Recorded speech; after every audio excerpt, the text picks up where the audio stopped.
Atomic number और mass number की आज हम बात करते हैं जी। एटॉमिक नंबर क्या होता है, जैसे चले हम पहले इसको ले लेते हैं, एटॉमिक नंबर को, इसको एक्सप्लेन कर लेते हैं। एटॉमिक नंबर, जैसे एटॉमिक पहले मैंने इसका ये लिखा है वर्ड, तो क्या हमारे जहन में आता है कि कोई चीज जो एटम से रिलेटेड होगी, और इसके साथ अगर मैं लिखूं नंबर, तो क्या होगा कि जी अच्छा ये बात हो रही है किसी नंबर से, 1 2 3 के हवाले से हो रही है।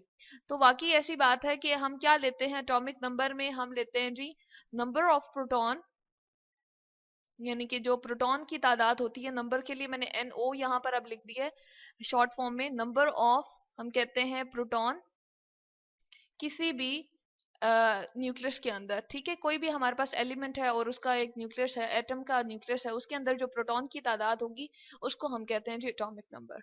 अब हम इसको रिप्रेजेंट किससे करते हैं, इसको हम सिंबल जो इसके लिए लिखते हैं वो जी होता है हमारे पास जी, ठीक है।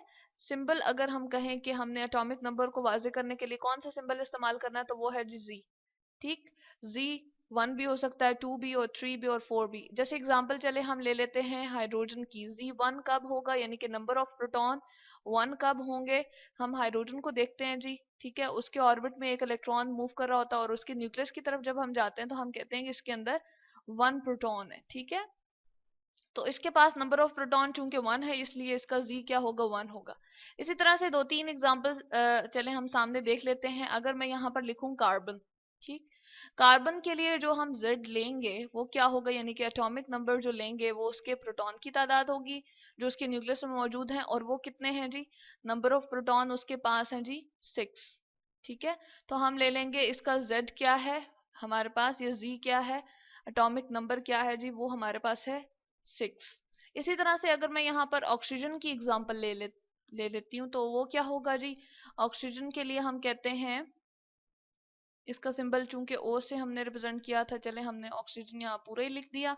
इसका जो Z होगा वो भी अगेन यही होगा कि उसके नंबर ऑफ प्रोटॉन की जो हम कहते हैं कि तादाद है, या नंबर ऑफ प्रोटॉन जो उसके होते हैं वो, और वो कितने हैं जी उसके न्यूक्लियस के अंदर, वो है 8। तो इसका एटॉमिक नंबर क्या होगा, 8 होगा। अब देखें हर एक एलिमेंट का डिफरेंट है। ये जो हमने लिया था ये किसके लिए लिया था, चले हम यहाँ पर साथ में लिख देते हैं, ये हमने H के लिए लिया था या हाइड्रोजन के लिए लिया था। इसका क्या निकल रहा है जी, इसका 1 हमने ले लिया था, और कार्बन के लिए हम लोगों ने 6 ले लिया था, ठीक है। 6 है क्योंकि उसके प्रोटॉन की तादाद, और जो हमारे पास है ऑक्सीजन, उसका 8 है। तो हर एक एलिमेंट का हम देख रहे हैं कि डिफरेंट है आपके पास एटॉमिक नंबर। इसी तरह से पूरे के पूरे 118 जो हमारे पास एलिमेंट पीरियोडिक टेबल में है उनका एटॉमिक नंबर डिफरेंट है, और इसी तरह से हम उनको क्या करते हैं जी, कैटेगराइज कर लेते हैं, अलग-अलग उनकी शनाख्त कर लेते हैं, आइडेंटिफाई कर लेते हैं। चले अब हम बात कर लेते हैं मैस नंबर की, यानी कि मैस क्या है, किसी के वजन के बारे में हम बात करने जा रहे हैं, ठीक है।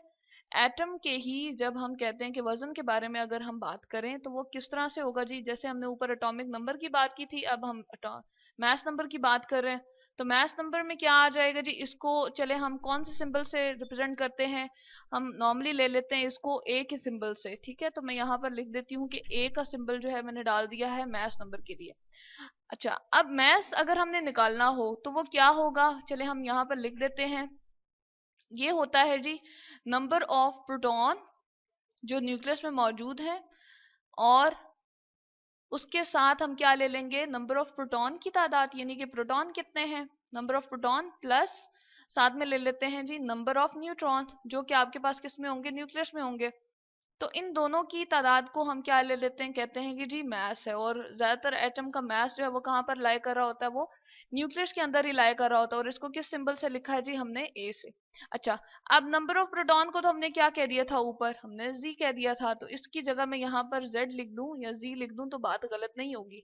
और उसके बाद न्यूट्रॉन के लिए हमने क्या ले लिया जी, चलें ये स्मॉल एन को हमने रिप्रेजेंट कर दिया नंबर ऑफ न्यूट्रॉन से, और यहाँ पर हमने क्या ले लिया था जी, ए जो हमने कहा था वो क्या था, हमारे पास मैस नंबर था, ठीक है। तो ये हमारे पास एक छोटा सा फार्मूला आ गया, अगर हमने किसी का मैस निकालना है तो हम इस तरीके से निकाल सकते हैं। जैसे चलें अगर हम निकालते हैं हाइड्रोजन का ही, चले एग्जांपल ले लेते हैं, ठीक है।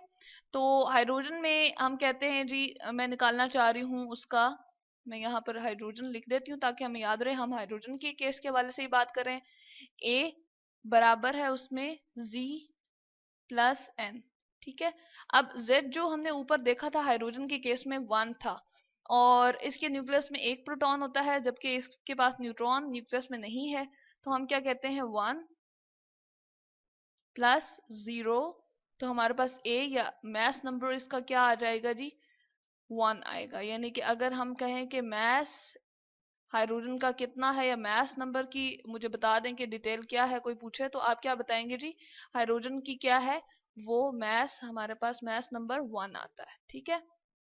इसके बाद हम बात कर लेते हैं किसके हवाले से जी, चलें हम कार्बन की एग्जांपल ले लेते हैं। फिर कार्बन के लिए अब मैं सी का सिंबल यहाँ पर लिख देती हूँ। ठीक है, कार्बन के हवाले से बात करते हैं, और इसका ए यानी कि जो मास नंबर होगा वो किसके बराबर होगा, अगेन जी को प्लस करेंगे हम एन के साथ। इसमें जी जो प्रोटॉन की तादाद थी जो हमने कहा था शुरू में ही, बल्कि हमने बात की थी, जो हमने जी कहा था 6 ऊपर बात की थी, चले हम अब ऐसा करते हैं कि यहाँ पर 6 जो है हम पुट कर देते हैं। ठीक है, और इसमें न्यूट्रॉन भी 6 ही होते हैं। ठीक, तो इसमें हमारे पास जो मैथ्स नंबर आ जाएगा जी वो आएगा 12। तो इसी तरह से जो हमारे पास हैं बहुत सारे, हम कहते हैं कि फार्मूलाज, हम सॉरी हम मैथ्स नंबर अगर किसी का निकालना चाहें तो हम इस फार्मूले से बहुत आसानी से निकाल सकते हैं। जैसे हमने कार्बन का मैथ्स नंबर निकाल लिया और हाइड्रोजन का निकाल लिया, तो किसी के न्यूट्रॉन की तादाद हमें पता हो तो हम प्रोटॉन की तादाद के साथ उनको दोनों को ऐड करके उसका मैथ्स नंबर निकाल सकते हैं।